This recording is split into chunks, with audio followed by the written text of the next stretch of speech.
Yo sí creo que tendríamos que hacer como muchos espacios de estos continuamente, pero además de forma permanente. Creo que es como algo que tendríamos que hacer todo el tiempo políticamente hablando, y lo digo al inicio de mi participación porque por eso me da gusto estos espacios y la invitación, porque sí creo que tenemos que colocar en el debate público qué es lo que está pasando con las mujeres en sus cargos ahora, ¿no? Y también porque me preocupa, nosotras hemos venido monitoreando y acompañando, no llevando el caso jurídicamente hablando, pero lo hemos llevado desde el inicio hasta ahora, con una síndica en Tlaxcala, donde nos hemos metido como en todo el entramado de procuración y administración de justicia, metiendo, como sabemos, ya ven que hay varios mecanismos, ¿no?, para denunciar el tema, que además no está certificada todavía, y seguimos sin esa herramienta jurídicamente hablando en términos del acceso a la justicia. Entonces, en este caso con la síndica Maribel, hemos visto como todo el entramado, pero también el desempeño de ella en su cargo, en términos políticos, pero también en el contexto de los actores que están ahí adentro, ¿no? Está, por ejemplo, el Instituto Electoral, está el presidente municipal, está la esposa del presidente municipal, que es otro actor bien importante cuando uno ya está en el desempeño del cargo. O sea, estos actores que están involucrados en el ejercicio del poder, eso es lo que yo quiero decir, ¿no? Entonces, yo voy a irles compartiendo cómo a partir de este acompañamiento y monitoreo muy puntualmente con Maribel, hemos tratado de retomar cosas que tienen que ver con una plataforma de acción que ahorita les voy a platicar en qué consiste, pero que yo quiero ir colocando sobre la mesa a partir de algunos puntos que les quiero compartir, ¿no? Entonces, me decía Angélica que la idea era esto, hablar como claves para el fortalecimiento. A partir de nuestra experiencia en las elecciones del 2018, del año pasado, tuvimos varios resultados, ¿no? Si le podemos dar el enter a... Yo no les quiero compartir los resultados, como ya los pusimos en varios espacios. Quiero retomar los que para nosotras fueron focos rojos, ¿no? Encontramos muchísimas cosas, no les quiero dar estadísticas, números, yo me quiero ir más a la parte cualitativa, para que nos dé algún elemento o muchos elementos de análisis, de discusión, y a ver si podemos armar agenda política. Creo yo que esa es mi propuesta, ¿no? Entonces, miren, ¿a qué nos enfrentamos ahora en este contexto? Ustedes están viendo ahí una gran diferencia en la barra naranja, no sé si alcanzan a ver.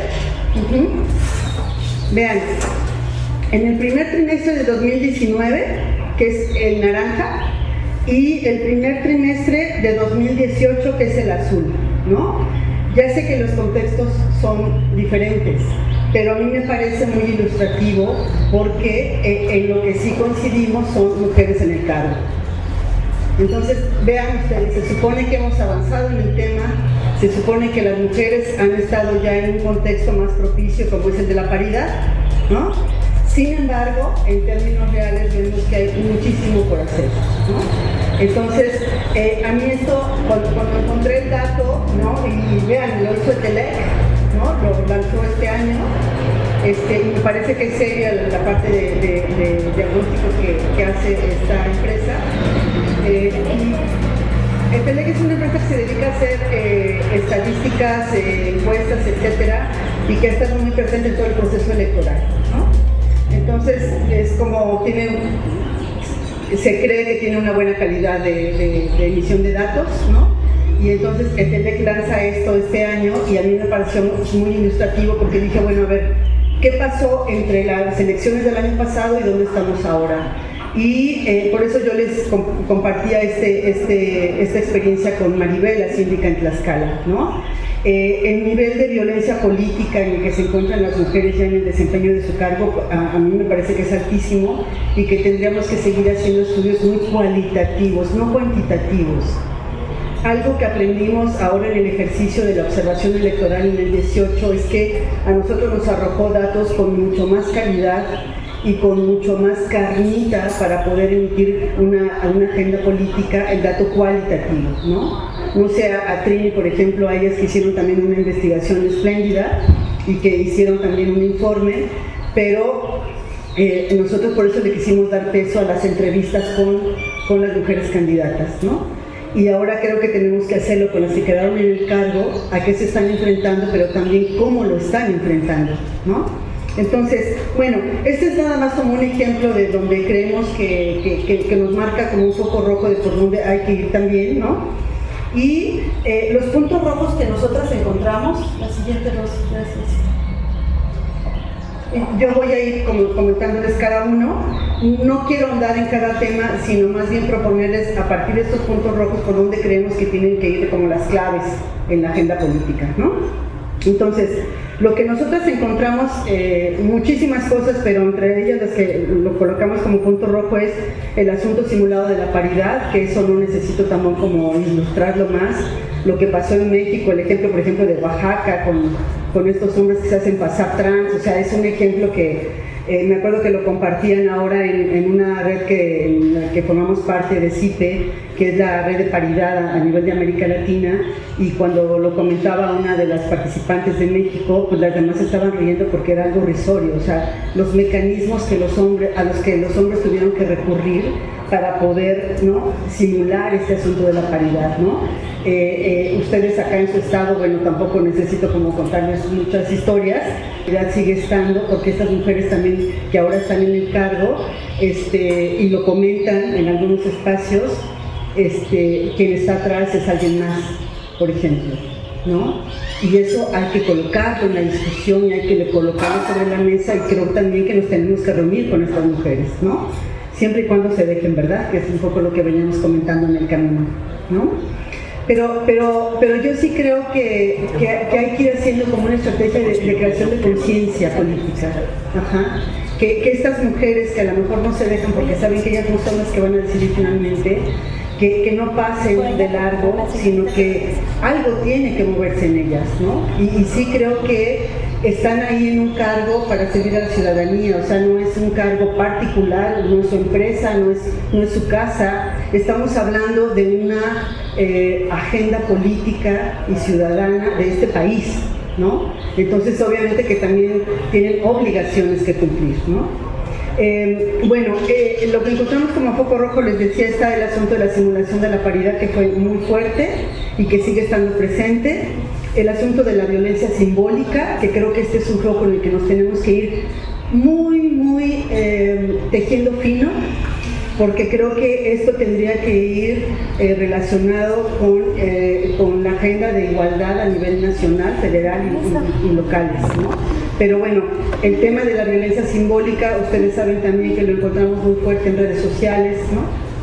Entonces sí creemos que son espacios y mecanismos sobre los que tenemos que retomar y remontar de otra forma, ¿no? Entonces, el asunto, ¿a qué nos referimos con violencia simbólica?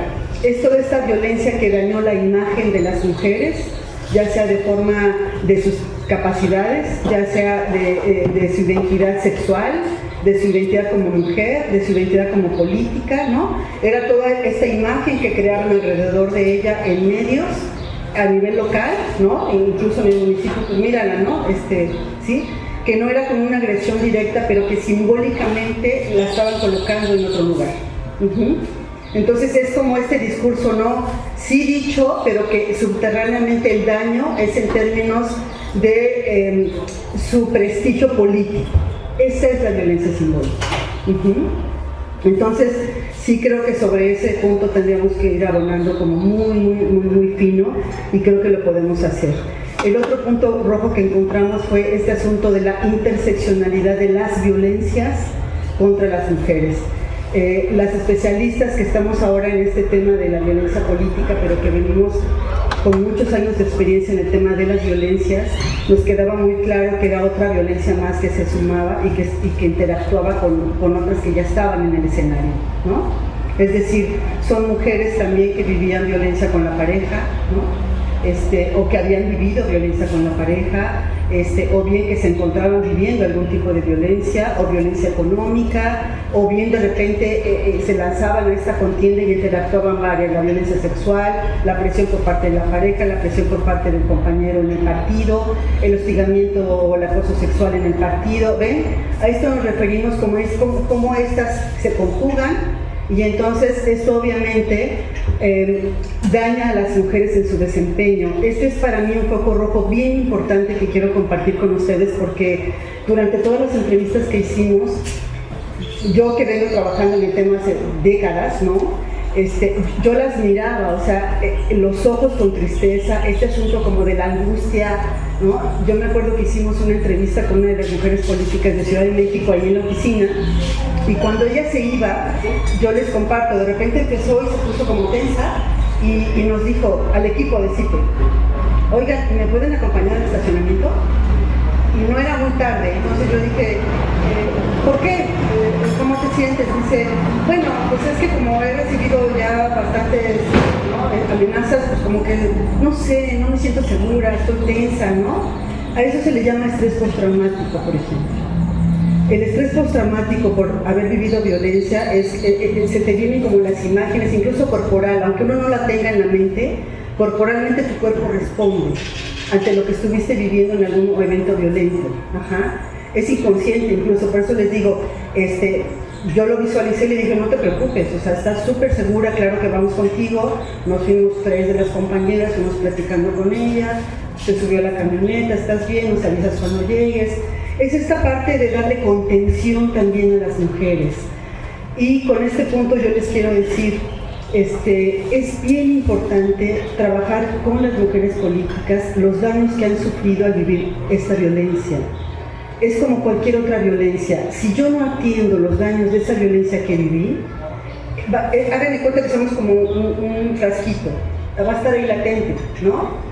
Y esto me hace más vulnerable o con más nivel de riesgo en otro momento violento, ¿no? De cualquier tipo de violencia, ya sea con mi pareja, con el presidente municipal, con el hijo, con la hija, con quien sea.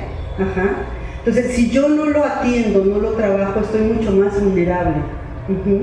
Entonces, por ejemplo, nosotros en CIPE sí queremos armar un componente muy bien hecho, pero además con un alto alcance, que tenga que ver con la salud mental de las mujeres, no porque estén locas, ¿no?, sino porque tenemos que atender este tema. Ellas tienen que entender que lo tienen que ir desmenuzando e ir enfrentando para que estén mucho más fortalecidas en su cargo y tengan mucho más fuerza para enfrentarse en cualquier otro momento, ¿no? Entonces, bueno, para mí este tema es muy importante porque yo veo que los daños están ahí, ¿no? Y bueno, encontramos también como foco rojo el asunto del presupuesto asignado, que también ustedes lo saben muy bien, ¿no?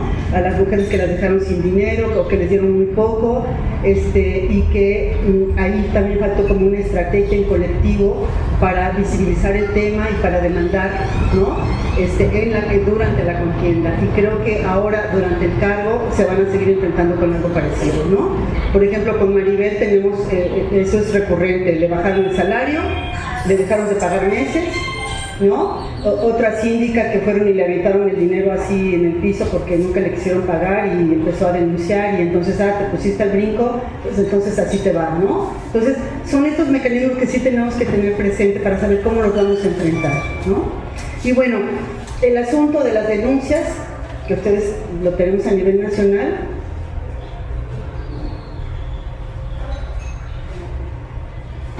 el que si denunciaban o no denunciaban. Lo que nosotras encontramos fue que no denunciaban por miedo, y no denunciaban, este miedo consistía en que iba a haber mucho más represalias por parte del partido, ¿no? Entonces iban a tener un contexto más adverso para poder desempeñar su cargo. Y lo otro, era más difícil que ellas pudieran negociar, quedaran o no quedaran, el equipo, ¿no?, pudieran negociar qué puesto les iban a dar o con qué se podían quedar si no quedaban en el cargo, etcétera, etcétera, ¿no? Creo que es todo un tema de cómo nos colocamos ante este escenario de la negociación política, ya en este contexto con los compañeros del partido, con los compañeros del municipio, con otros actores, con los institutos, con las mujeres en los institutos que llevan la política de igualdad, etcétera, ¿no? Entonces, esto va unado con el tema de acceso a la justicia, y yo les quiero compartir que cuando vimos que votaron de la tipificación del delito no a nivel del Congreso en la Ciudad de México, que tenía que ver con el delito de violencia política, nosotros estuvimos monitoreando todo ese proceso y nos llamó mucho la atención que cuando fue la votación, ustedes lo van a encontrar porque está grabado, si ustedes lo buscan en el Congreso, vean, eso nos da muchos elementos de cómo todo esto, esta negociación está presente todo el tiempo. Todos votaron a favor y hubo una abstención. Y una dice, ¡wow! ¿No? Ya tenemos otro contexto para las mujeres, ¿no? No, nosotras en CIPE lo primero que dijimos fue, esto está preocupante, ¿no? Para nosotros era parte de la simulación porque dijimos, bueno, ¿qué fue lo que negociaron ahí que todos votaron a favor? ¿No? Y efectivamente dijimos, no, pues no se va a tipificar el delito. Entonces obviamente nada pasó. Era como un poco allá para que no sigan haciendo ruido, ya está votada, pero no pasó nada más. Es decir, no había reglamento, ¿no? Nada pasó. Y cuando llegaron las elecciones, pues sí, no había de dónde agarrarlos para el asunto de las denuncias, ¿no? Entonces, bueno, creo que sigue siendo un foco rojo ahorita que hay que atender, ¿no? Y bueno, ¿cuál es? Le pasamos a la otra, sí, ya se puede enseñar, ¿verdad? ¿Sí? Ya está. Yo les puse aquí esta frase porque para mí es muy ilustrativa. De varias mujeres hablaban de este gran miedo fuerte, pero la más contundente en una entrevista fuerte también que hicimos bien interesante era esto fue la guerra, ¿no? Y en ese sentido sí creo que tendríamos que abonar mucho a cómo entonces ahora les decimos a las mujeres que pueden seguir participando y que pueden tener como otros contextos menos adversos para su participación más digna, porque sí creo que las mujeres tenemos que tener el mismo nivel de contexto de participación que los hombres, no con este miedo de que si me van a amenazar, me van a amenazar, o me van a violar, o van a violar a mi hija, etcétera, ¿no? Tenemos que ir hacia allá, tenemos que demandar eso, ¿no? Entonces, este asunto de la guerra para ellas fue, yo ya no quiero participar, ¿no? Hay mujeres que yo he visto que ya regresaron a su cargo ahora y que yo las he visto pues porque hemos estado cambiando algunos temas de la política pública, y alguna de ellas decía, no, yo ya no regreso, nunca más vuelvo a hacer esto, ¿no? Entonces, aquí el tema sí es cómo logramos también invitar a las mujeres y decirles, a ver, es un derecho y tratemos de construir espacios más dignos y reconfortantes para la participación de las mujeres, ¿no? Otro tema que creo que tenemos que tener muy claro es cómo vamos tejiendo y abonando en enfrentarnos y cómo fortalecernos en el tema de las relaciones de poder.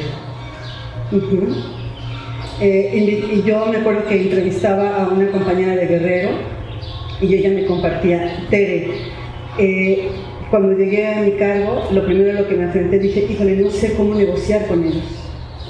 Yo no sabía cómo hacerlo. Muy acotado hacia cómo construir una agenda política, cómo mantenerse en el poder, pero también cómo darles mucho más herramientas, elementos teóricos, metodológicos, jurídicos, políticos para manejarse en el cargo. Y si ya los tienen, para consolidar ese cargo. Yo sí creo que mujeres que se han podido mantener muy bien en su cargo y que han vivido relativamente menos violencia política, son mujeres que ya tienen como un capital político, que son respetadas, que traen una agenda y que traen una agenda construida con las mujeres y para las mujeres, no desde ellas o porque el partido les dijo. Y esto me parece que es central y forma parte de la capacitación, de darles elementos, sensibilidad, eso, fortalecerlas, ¿no? Y también aquí entra la parte de cómo fortalecerlas internamente, que yo les decía hace rato, en términos de sus elementos ya muy subjetivos para enfrentarse al cargo, para enfrentar la violencia, para enfrentar al presidente, para enfrentar a la esposa del presidente, para enfrentar una denuncia, para defender una agenda en el Congreso, para educación, etcétera, etcétera, ¿no? Entonces sí creo que todos estos elementos tendrían que irlos trabajando con ellas, cómo presentarse en los medios, ¿no? Y sí, también cómo vestirse, que de repente me acuerdo que en las elecciones anteriores era como que les daban estos elementos, a ver, no traigas este color, pero no les decían cómo hablar, por ejemplo, ¿no? Todo esto creo que tiene que conjugarse, ¿no? Para que ellas se sientan mucho más fortalecidas. Cómo hablar de forma más segura, ¿no? ¿Qué no pueden decir, por ejemplo, ante un medio, ¿no? Cómo manejar al medio para así llevar su agenda y no lo que el medio quiere que diga, no, esto es lo que yo quiero decir, etcétera, ¿no? Entonces sí creo que es transversal en términos del fortalecimiento de su liderazgo, como con todos estos elementos. Y esto aunado a la parte de cómo construir redes y alianzas. Si yo traigo una agenda desde las mujeres y para las mujeres, para las niñas en este país, o la agenda que ustedes quieran, la agenda de derechos humanos, la agenda de acceso a la justicia, etcétera, pero desde la ciudadanía, yo sí creo que esto las fortalece en su cargo. Y veníamos platicando con Trini que muchas mujeres que no se dejan, ¿no? Es porque sí creo que no tiene conciencia de género, pero que hay que demandarles una respuesta, porque hay que demandarles una respuesta, están en un cargo público. Tenemos que ir construyendo alianzas, y tenemos que creo yo, sí, ir a hablar con las mujeres y decirles, oigan, este es un asunto público, es un asunto político, hay una agenda, hay un déficit en este país y esto es lo que pensamos que tendremos que atender, ¿no? Y creo que el construir estas redes y estas alianzas también es en el marco de esto de la sororidad y la alianza entre mujeres, que creo que también hay que enseñarles de cómo se construye, ¿no? Sí creo que llegaron al cargo muchas mujeres como de esta parte muy de esta visión, muy desde el patriarcado, y que hay que ponerlo sobre la mesa, ¿no? Es decir, no me quiero quedar en el ideal que llegamos a las mujeres, o sea, sí sabemos que el contexto no está así, pero que hay que trabajar en ello, ¿no? Eso sí lo tenemos muy claro, ¿no? El asunto del acompañamiento político va unado también a esta agenda y de que las mujeres se sientan fortalecidas, ¿no? Presentando una agenda y diciendo, a ver, nosotros validamos esto porque estás retomando, no sé, el asunto de feminicidios, ¿no? O el asunto de mujer y economía, ¿no? La Agenda 2030 en el término del tema de igualdad, ¿no? Esto de ir construyendo este acompañamiento con ellas, de que se sientan eso, como en esta ruta, sustentadas, también como fortalecidas con un grupo, ¿no? Porque creo que no siempre tienen la alianza del partido, ¿no? Y bueno, todo este tema lo voy a tratar más adelante con el asunto de los partidos políticos, pero esto creo que va unado como esta contención también emocional, ¿no? Hay que acercar a las mujeres como atención emocional, ¿no? Donde ellas pueden también atender como esta incertidumbre, estrés, estas violencias, ¿no? Para que no dañen con eso su cargo, su desempeño en el cargo, ¿no? Entonces, sí creo que esto es importante con ellas. Y creo que también esto se podría tratar de forma más colectiva, ¿no? Hay varias metodologías de atención también como más colectiva, por ejemplo los grupos de reflexión. Nosotros pensábamos en principio que podíamos ir armando algunos grupos de reflexión para mujeres políticas, ya empezamos a ponerle como algunos temas, y bueno, creo que podemos empezar a pilotearlo allá, ¿no? La idea es esto, como ir creando cosas, ¿no? Y irlas tratando de hacer, ¿no? Bueno, está todo el tema también de dentro de que no está tipificado el delito, cómo podemos en estos mecanismos de denuncia, que creo que lo han trabajado excelentemente acá en Morelos, el asunto de la reparación del daño y las órdenes de protección, ¿no?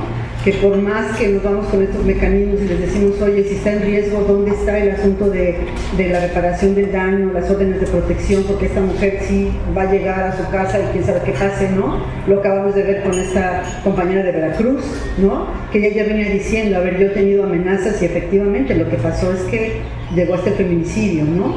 Y fue violencia política feminicida, ¿no? Entonces, cómo vamos colocando estos temas que van abonando a los derechos humanos de las mujeres, ¿no? Y a esta cuestión de bajarle a la impunidad. En las medidas preventivas creo yo que sí nos tenemos que ir como en la parte más como de la política más global, la política de igualdad en términos preventivos, por ejemplo, ir colocando la política de igualdad como de forma más fortalecida en el imaginario social, ¿no? Con eso me refiero campañas en la parte de prevención de cómo vamos educando a las niñas, a los jóvenes, a las y los jóvenes, a las niñas y a los niños, ¿no? Esta política más de igualdad sustantiva a nivel más federal. Y yo sí creo que hay que darle un fuerte peso al trabajo de las demás comunidades, ¿no? Al trabajo con los hombres. Ya está puesto en la ley de acceso, ¿no? Por una vida libre de violencia, pero sí creo que lo tienen que hacer los hombres, pero sí creo que lo tenemos que monitorear las mujeres. Eso sí me queda clarísimo. Nosotros venimos impulsando esto con los colegas que trabajan en las comunidades y hombres agresores, y sí les decíamos, pues sí, arranca, haz tus talleres, pero sí creo que lo tenemos que ir acompañando nosotras, ¿no?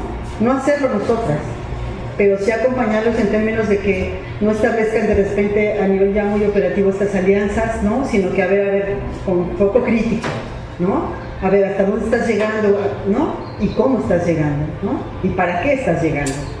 Porque es lo que hemos encontrado con algunos de ellos, ya están súper colocados, pero no vemos el avance, la verdad, con otros hombres, ¿no? Que es un poco como nosotros lo hicimos, o sea, era jalar con mujeres, hacer agenda, hacer grupos, redes, pero nos vemos todavía como muy incipiente después de muchos años, ¿no?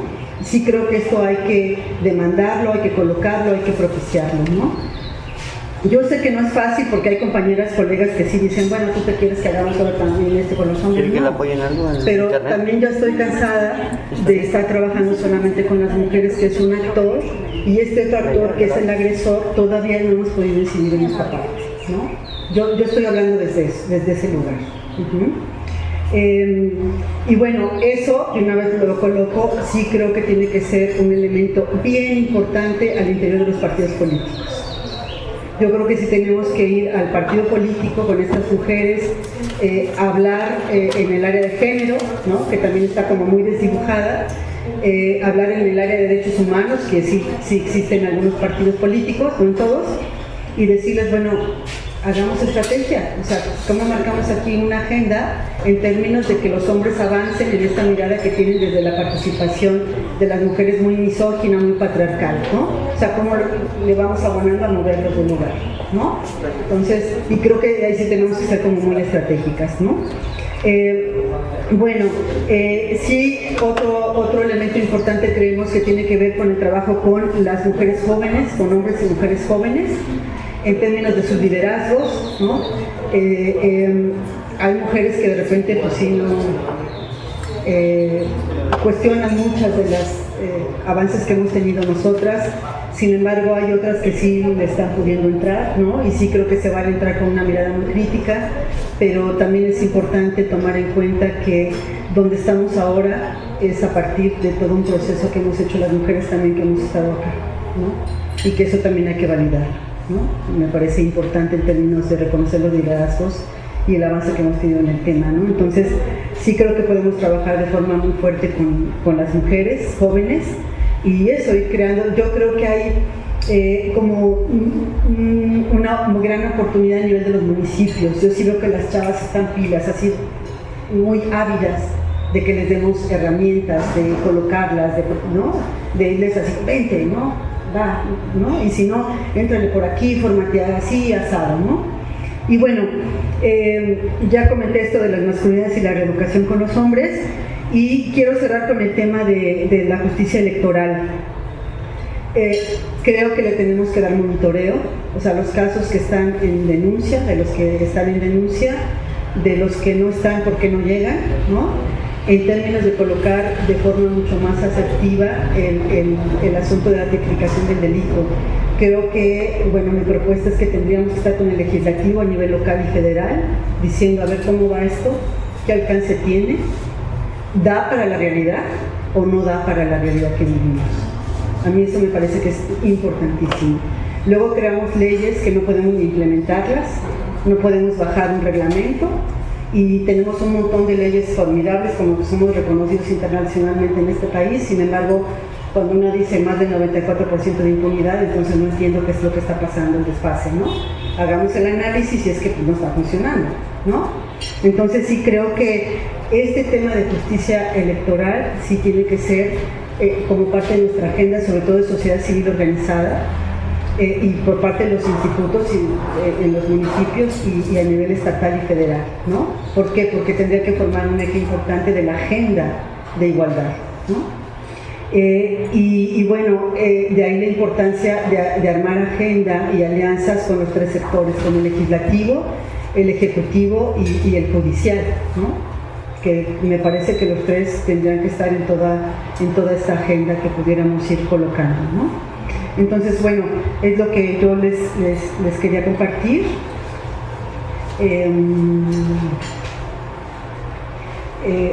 Y bueno, como que esto sea un elemento como de reflexión y que pudiéramos ir como dialogando, ¿no? Como por dónde